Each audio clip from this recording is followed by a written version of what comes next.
I welcome you to my channel. Subscribe and listen to my new stories every day.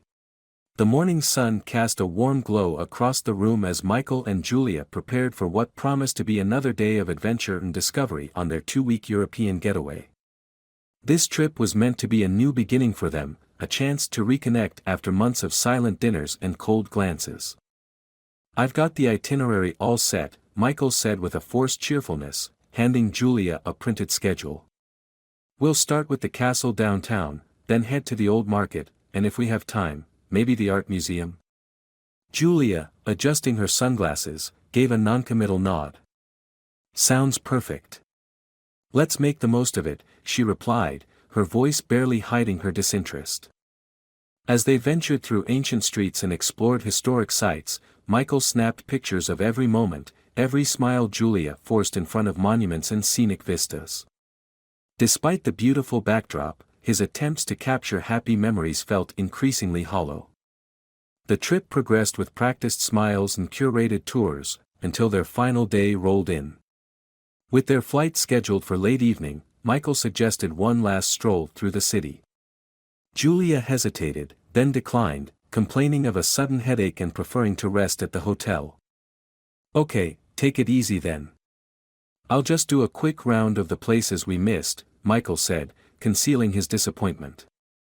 Upon his return, he found Julia more cheerful, claiming she felt much better after some rest. The ride to the airport was quiet, each lost in their own thoughts, the air thick with unspoken words. Back home, as Michael uploaded the photos to his computer, he reminisced about the trip, hoping to find some solace in the captured moments. But as he flicked through the images, one photo stopped him cold, a picture of Julia, standing near a castle they had not visited, her figure illuminated by moonlight, an unmistakable romantic smile playing on her lips. Confusion turned to shock as realization dawned on him. She had been there, at that castle, but not with him. The timestamp confirmed it was taken during the hours she was supposedly sick.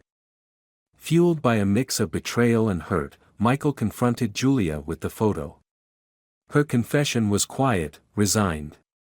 She had met someone, a fleeting romance on sandy shores under foreign skies, while he wandered alone among relics of the past.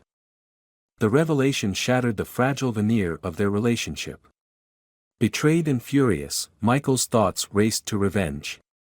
He plotted each step meticulously, from exposing her affair to their friends and family to ensuring the divorce papers were as punitive as possible. When all was said and done, Julia's life was irreversibly altered, left to rebuild from the ashes of their scorched earth divorce.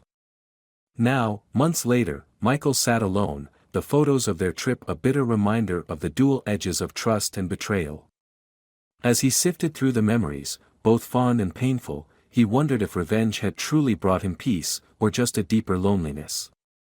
The days following the confrontation were tense and silent in the household Michael and Julia once happily shared. Each morning, they moved around each other like distant satellites, their interactions limited to necessary exchanges, the air thick with unspoken resentments and regrets. One chilly morning, Michael sat at the kitchen table, his laptop open to a flurry of emails from his lawyer. He was determined to make Julia pay for her betrayal, not just emotionally but financially as well. "Are you going to keep ignoring me?" Julia's voice broke the silence, a hint of desperation lacing her words. Michael looked up, his eyes cold and distant. "What's there to talk about? You've made your choices." Julia took a deep breath, trying to steady her nerves. "I made a mistake, Michael. Can't we at least talk about how to handle this without tearing each other apart?" "A mistake?" Michael scoffed, his voice rising. "You call a planned rendezvous a mistake? I trusted you, Julia. And you destroyed that trust." "I know, and I'm sorry," Julia pleaded, her eyes welling up with tears. "I was lost, confused. It meant nothing, Michael. Meaningless? Don't trivialize this. You made a fool out of me." Michael slammed his fist on the table, making Julia flinch. Determined to gain the upper hand, Michael detailed his plan to his lawyer to secure the lion's share of their assets. Make sure she leaves this marriage with nothing, he instructed coldly over the phone. As the legal battles unfolded, Michael found himself increasingly consumed by his quest for retribution. He spent hours gathering evidence, documenting Julia's deceit, and plotting each step of the divorce to ensure maximum impact. One evening, as he was going through financial statements, his phone buzzed with a message from an unknown number. Curiosity piqued, he opened it to find a picture of Julia, not alone, but laughing with the man from the beach. The caption was chilling in its simplicity, "It's not over." The message sent a shiver down Michael's spine. It wasn't just about revenge anymore, it was about protecting what was left of his dignity and his life. Who sent this? How did they get his number? The questions swirled in his mind, fueling his paranoia. Determined to confront Julia, he stormed into the living room where she was reading. Who else knows about him?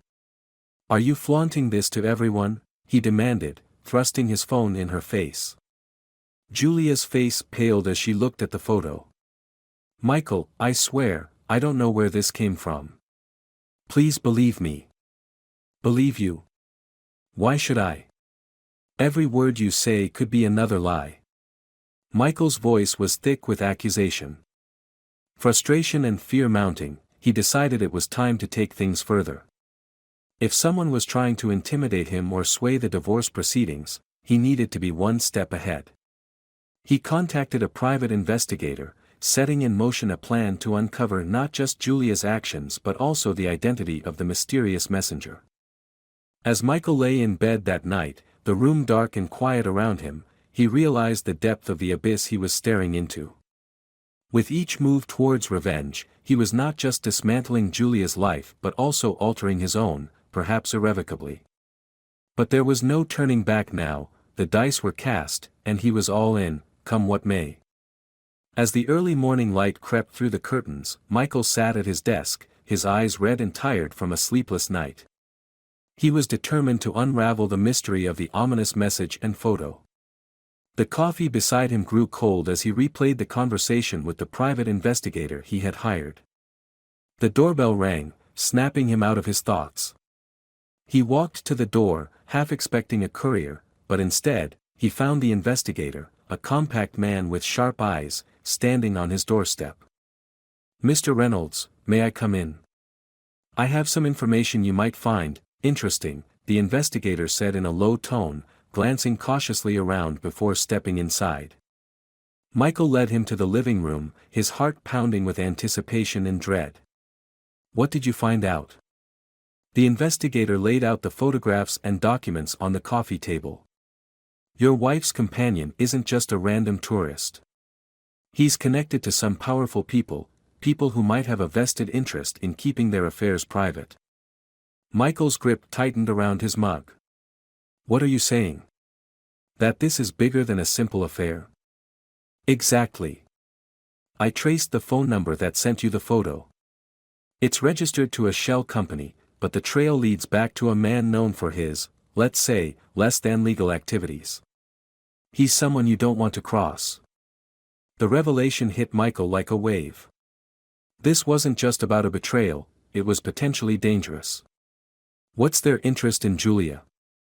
Why involve me? It's possible they're using her to get to you. Maybe they see you as a threat, or maybe there's something else at play here. I'm still digging, but I advise caution, the investigator warned. Michael's mind raced. The pieces of the puzzle were slowly coming together, but every new piece only painted a darker picture. He needed to confront Julia again, this time to warn her, perhaps even to protect her. He found her in the garden, her back turned to him, lost in thought. "Julia, we need to talk. It's important." She turned, her eyes wary. "What is it now, Michael? It's not just about us. There's more going on with your friend. He's connected to some dangerous people." Julia's face blanched. "I don't understand. We just met at the resort. It was nothing serious. But it's serious now. They sent me a threatening message. We're both in this, like it or not," Michael said, his voice tense. Julia sank onto a garden bench, her hands trembling. I didn't know, I swear. I was so unhappy, and he was there. Michael's anger softened slightly at her distress. This isn't just about our failed marriage anymore. We need to figure out what they want and why they're using us in their games. The rest of the day was spent in hushed conversations, with Michael contacting his lawyer to discuss the new developments, while Julia tried to recall every interaction, every detail that might explain the situation. By evening, they were no longer just estranged spouses, they were reluctant allies, bound together by a shared threat. Michael couldn't help but wonder how they had come to this, caught in a web of deception and danger, far from the simple revenge he had envisioned. As night fell, Michael looked out over the darkened garden, a plan forming in his mind. He would need to play this game carefully, using every resource at his disposal to protect what was left of his life and maybe even Julia's. The game had changed, and so would he. The tension in the air was palpable as Michael sat across from Julia in their dimly lit living room. Weeks of investigation, whispered secrets, and veiled threats had brought them to this climactic point.